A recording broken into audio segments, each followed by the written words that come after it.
ভাই উঁচু আসবে, গরুর দাম কমবে ভাই। ভাই গরুর দাম কি অবস্থা এবছর হবে?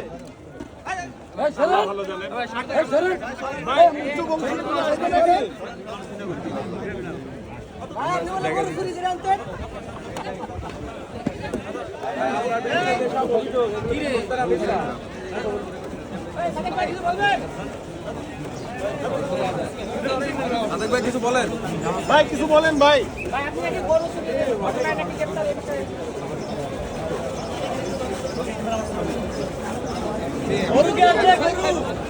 ইমরান ভাই, এই 133 কোটি টাকার আমদানির অভিযোগ আপনার বিরুদ্ধে, আপনার কোনো বক্তব্য আছে ভাই? ভাই চোখ চলে যাচ্ছে আপনারা। ভাই কোনো কিছু বলার আছে? ইমরান ভাই কিছু কি বলার আছে? ভাই আপনাকে যে গরু মাফিয়া বলা এটা কি সত্য? ভাই